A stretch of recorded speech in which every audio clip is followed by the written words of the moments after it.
published by BAME authors or about BAME characters, or POC in the US. And Ben, I know you worked in television as well. How does that compare with publishing?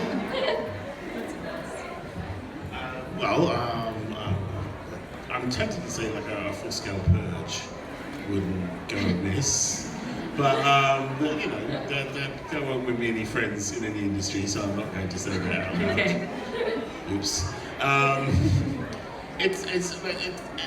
Well, especially in this country where you have this terrible intersection of class and race, and so therefore you're both fighting with like the fact that you go into a room and you're talking to someone who didn't even go to the same school system as you did, let alone live in the same world as you do, and so therefore you always have that problem, and then you have the problem with the fact that they just get incomprehension. So I think a stick. I think I've decided after long thought that we need to go into basically publishers with a stick and beat them until they buy more stuff by black people, basically.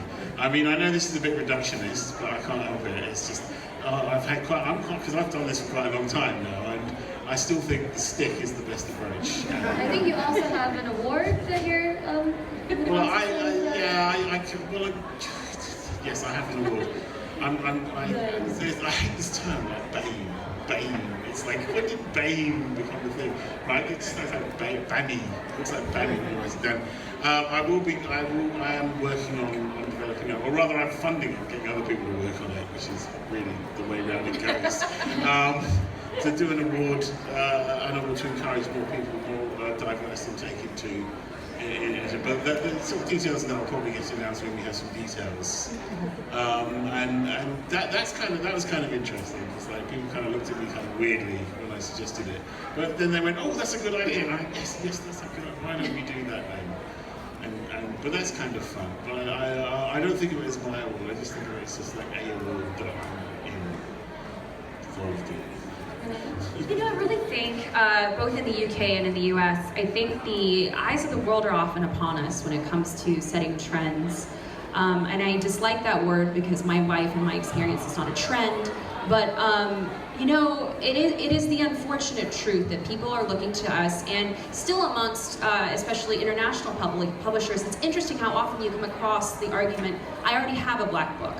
I already have a brown book. I already have an Asian book, as if that's the only thing about the book that matters, first of all. And secondly, as if you've checked off a box. And what we should be looking for primarily are good stories, and not looking at ways to say, you know, I've checked off this box, pat ourselves on the back because I published an inclusive book. And just as much as we need to have these sort of issue-driven books like Angie's book, we need to have books where the inclusivity is incidental to the narrative, where it just is, kind of like how we were talking about earlier. We don't need to have this sort of like really harsh demarcation between books that need to like change your worldview. In my mind, any good book that makes you think, that makes you feel, is going to change your worldview. So it shouldn't be with this like very strict intention to it.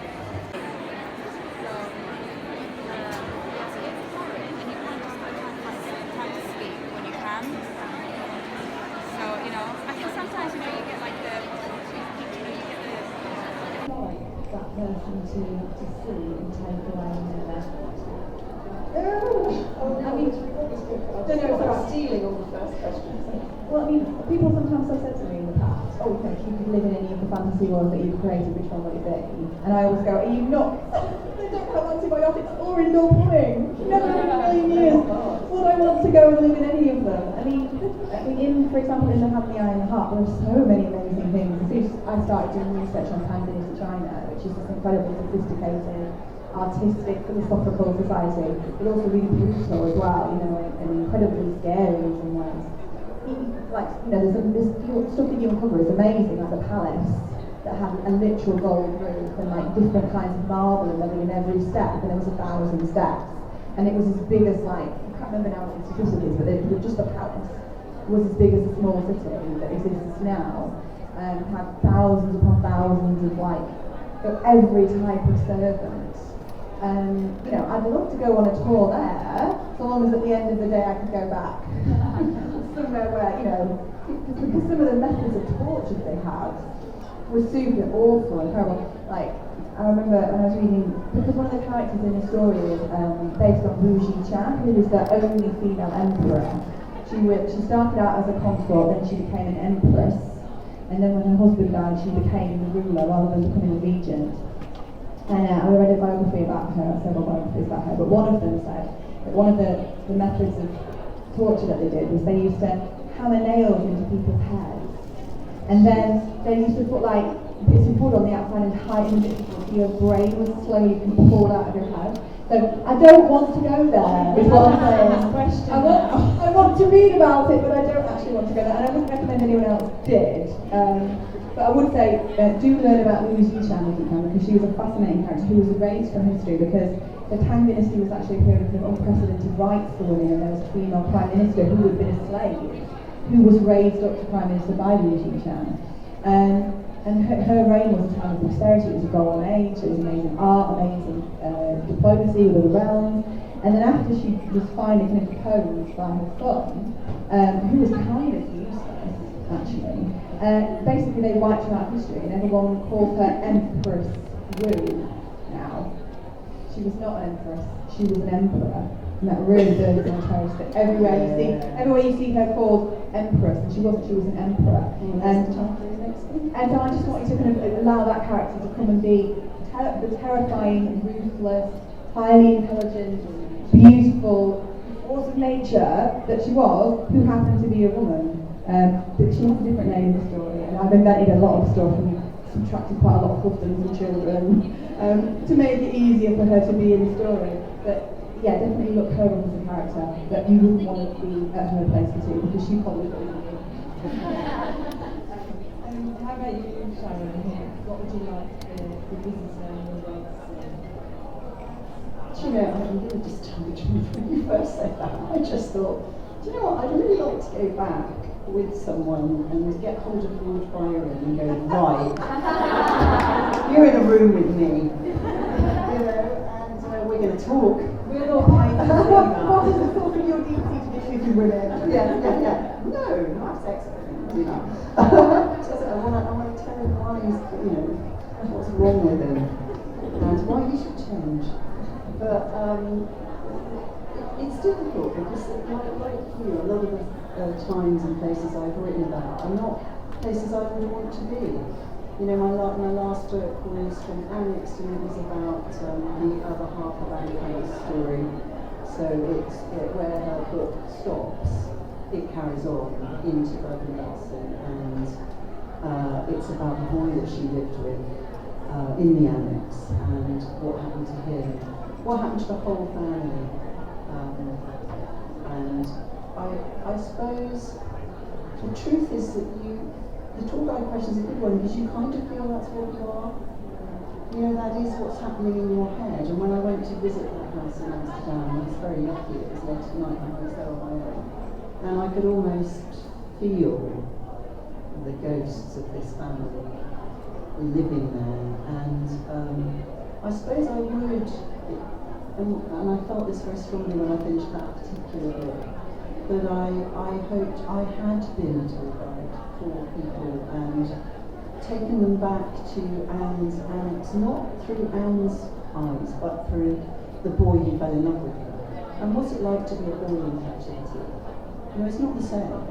I'm not saying it's better or worse, I'm just saying it's different. And actually, what really mattered for me was that it wasn't a kind of house party. You know, it was, they were there for a reason, and it was a terrible reason. And the book does guide you through some of the awful things that happened after they left the house. So no, I don't think the two historical novels I've written either are places that I would want to take anyone to, like you. But I would quite like to be on the boat on Lake Geneva, where there was a guy in the hotel, and the Paul Shelleys and Claire and Byron, the four of them, living in this beautiful Italian villa on the hill. And they used to sell telescopes so that people could go out on boats and go, oh, there's Mary Shelley. She's put her sheets out. Apparently that made it into the local paper. But there's a bit of me that would love to have been on one of those boats, just listening to what they were saying, what they were really saying about them, because of course we're not there. Systems in your stories, because if you watch anime, nothing unnecessary happens at first. Like anything that you learn about the magic, about the world, about the rules happens because it's directly relevant to the characters and the conflict. Like it will just drop you in, and then like I always say, like you don't need to know all the courses of a feast if the characters never sit down to dinner. And the rules for me are the same with magic. Like magic has to exist as it applies to the characters and as it applies to the conflict, or else you're just kind of playing Sims, you know? Like you're just sitting there and you're building and you're populating. But I try to keep my magic very grounded and very intuitive and intrinsic, very simple, very nature-based, kind of the same with the soil and the botany. But yeah, I only use what's necessary, and I do it in such a way that hopefully you can infer what I don't tell you from what I do. What do you think the most exciting part of your publishing journey was to debuting, and what do you think was the most challenging? And they can be the same thing, because I don't think challenge necessarily means bad.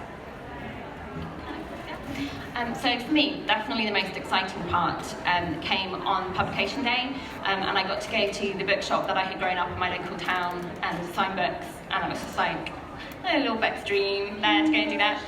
And then the hardest thing, it took me quite a long time to get published. I've been doing this for about 10 years between first pitching to agents and my book being published. And I think the hardest thing for me is that little voice in the head, the little self-doubt voice, and just battling that constantly. Because I think you can get words down, you can do all that, but it's yourself sometimes that holds you back. So it's fighting yourself to just keep ignoring that voice and keep going if that's you too. I think that's great advice. I think the hardest thing for me for sure was all the rejection and just having to keep going, like you're saying. I'm sure that would be all of our answers maybe. But the best part too was actually selling my book the day I sold my debut novel. I was so happy, like for days. So many days afterwards, I just could not stop smiling and my face hurt. I actually had sore cheeks because my smiling, I just could not stop smiling for days. So yeah, it's just crazy. I still can't believe that.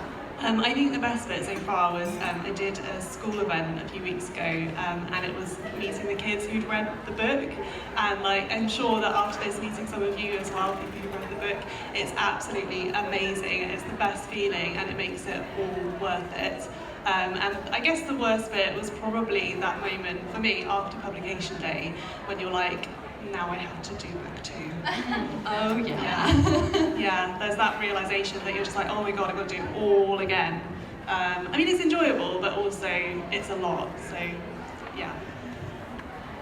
There's definitely a lot of pressure on second books, and I actually wanted to ask everybody, but Rachel, if you want to talk about it.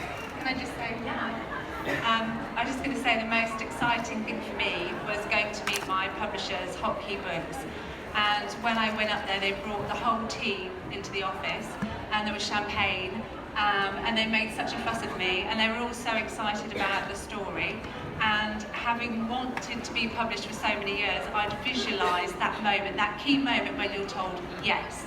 I'd visualised it in bed, something a bit weird like that, over and over and over, and then when it actually happened, it felt really quite surreal, and it was a bit of an out-of-body experience, and I don't know what I said. I was like, so that for me was the most exciting part. And I think the most challenging part is doing events and public speaking, because it's out of my comfort zone. And about 3 or 4 years ago, I came to YALC and I had to pitch to an agent, and I was in the toilet for about an hour. I was terrified, and it's so weird for me now to have been that person over there when I was like, I'm going to talk to 5 minutes, to be sat here. So yeah, that was really good. Rachel, no, it's okay. Please answer the question. That's why I asked them. No, Rachel just reminded me with talking about the first meeting at your publisher. So I live in Edinburgh, and I'd come down to London to go to visit the Scholastic offices, and I thought I was just having like the first meet and greet with my editor for the first time. Sorry, Linus, I'm going to put you in it slightly here. So what I thought was I'll come down and I'll do all these things I really want to do in London, and I'll race around town. And I was wearing a vintage 1970s polyester blouse. Yeah, I can see you kitties shaking your head. On the underground, on a really warm day, running around, right? You can imagine. I, get to the offices, I'm about to, have my one-to-one meeting with my editor, and he brings me into the boardroom, and basically someone from every single team filed into the boardroom, and they're all beaming at me, and it should be wonderful and amazing, but I'm writing a book about scent in this polyester sweaty blouse. And the head of one of the departments turns to me and goes, "So, I hear you have a really strong sense of smell." I'm like, yes I do. And I'm not moving my arms at all as I answer any of your questions the entire time, and I can't wait to get out of here. So it should have been a great moment, but it was kind of really awkward. And that's, my friends call me Captain Awkward, so yeah. That's amazing.